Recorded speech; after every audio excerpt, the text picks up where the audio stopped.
밤사이 인터넷에서 화제가 된 뉴스를 살펴보는 실시간 이뉴스입니다. 친구끼리 위치를 공유할 수 있다면 어떨까요? 최근 카카오톡 친구 간의 위치를 공유할 수 있는 서비스가 확대됐거든요. 이용자들의 반응을 엇갈리고 있습니다. 카카오맵은 지난 12일 업데이트를 통해서 친구 위치 기능을 적용했습니다.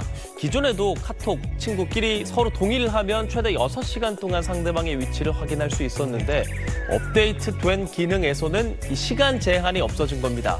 반응을 좀 살펴볼까요? 치매가 있는 가족이 있으면 유용할 듯하다. 또 자녀의 안전을 확인하기 좋다.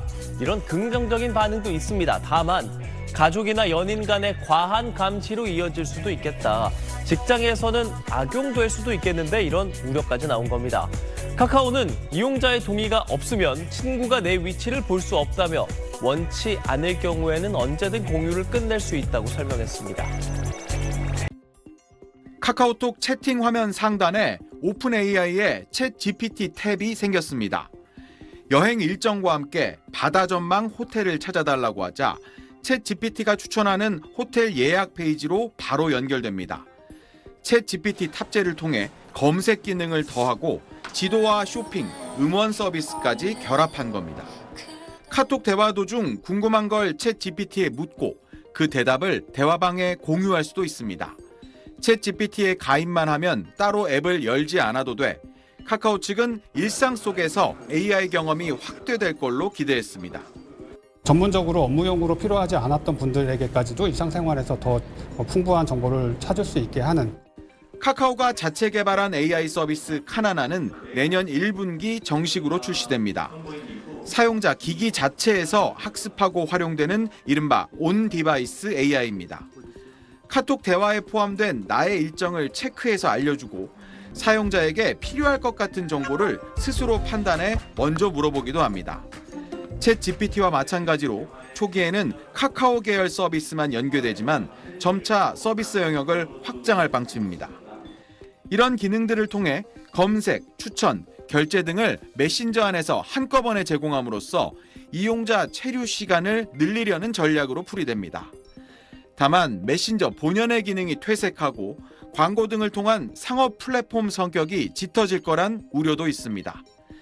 지난달 카톡 친구 탭 개편으로 광고성 콘텐츠가 늘어나자 사용자들이 거세게 반발했고 카카오 측은 올해 안에 친구 목록이 먼저 보이도록 다시 수정하겠다고 밝힌 바 있습니다. SBS 박현석입니다. 밤사이 인터넷에서 화제가 된 뉴스를 살펴보는 실시간 이뉴스입니다. 카카오톡 업데이트 하셨나요? 15년 만에 대규모 개편에 이용자들의 불만이 잇따르고 있는데요. 곧 피드백을 반영한 개선책을 내놓는다 소식입니다.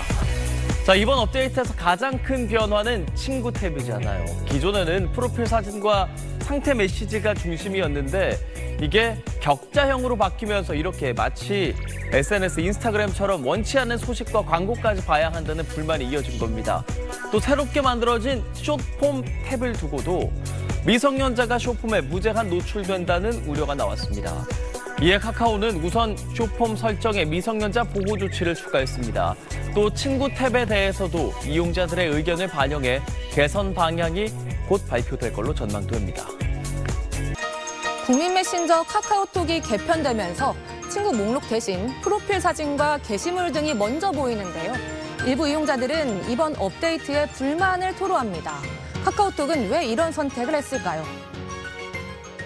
사실 지금 카카오톡은 여러모로 혁신을 할 수밖에 없는 상황입니다. 앱이라면 다 그렇겠지만 메신저 앱에서 가장 중요한 건 사용자들이 앱에 머무르는 시간인데요. 고정적인 수익 구조를 만들기 어려운 메신저 앱은 사용자들이 최대한 오래 앱을 사용해야 광고 노출과 커머스 소비의 기회를 늘릴 수 있기 때문이죠. 하지만 카카오톡이 지난 10수년간 1위를 지켜온 월간 활성자 수는 2023년 유튜브에게 자리를 내어주었고요. 사용자들의 카카오톡 월 평균 체류 시간 또한 2021년도부터 쭉 하락세를 타더니 올해 7월엔 700분대로 뚝 떨어졌습니다. 이는 같은 달 900분대를 기록한 인스타그램보다 훨씬 못 미치는 수치고 실제로 최근 잘파 세대 사이에선 탈카톡 현상이 가속화되고 있다고 합니다. 이들에게 카카오톡은 다소 공적인 느낌, 인스타그램은 사적인 느낌이라는 거죠. 주로 직장이라든지 공적인 영역에 있는 사람들과 주로 많이 소통을 합니다. 반면에 인스타그램이라든지 페이스북 같은 경우는 어떻게 보면 나의 어떤 취미라든지 나의 라이프 스타일과 관련된 그런 분들하고 소통을 하거든요. 인스타그램은 메신저 기능 외에도 콘텐츠가 많습니다. 스토리 답장은 물론 피드나 릴스 공유로도 대화거리가 계속 생기니 굳이 할 말을 만들어내지 않아도 되고 메신저답게 답해야 한다는 부담이 덜하죠. 반면 카카오톡은 메시지 외에 특별한 콘텐츠가 없고 인스타그램 DM을 잘 쓰지 않는 부모님이나 업무를 위해 직장 동료들 간에 쓰이다 보니 다소 딱딱하게 느껴질 수 있다는 겁니다. 그래서 최근 커뮤니티엔 대학 직장 생활을 하면서 카톡을 깔았다는 말이 떠돌 정도입니다. 상황이 이렇다 보니 전문가들은 카카오톡이 어쩔 수 없는 동시에 당연한 선택을 한 것이라 분석합니다. 결국 유저들의 체류 시간을 늘려줘야 되는 부분인 것이죠. 아무래도 PD형 UI라든지 숏폼 도입은 광고를 배치한다든지 콘텐츠 소비 증가를 유도해서 전체적인 어떤 수익을 확대할 수 있는 기반이 마련이 됩니다. 그간 카카오톡은 채널 광고 중심으로 광고 매출을 올렸던 터라 확장성이 떨어진다는 지적을 받아왔었는데요. 반면 피드 광고를 꾸준히 강화해온 인스타그램은 올해 기준 미국 메타 광고 매출의 무려 절반 이상을 차지할 거란 전망이 나옵니다. 피드형 UI와 숏폼 도입이 글로벌 트렌드인데다 실제로 사용자 이탈이 수치로 나타나는 만큼 가만히 있을 수 없는 상황이지만 사용자들이 꾸준히 지적하는 지점은 카카오톡은 메신저라는 점이죠.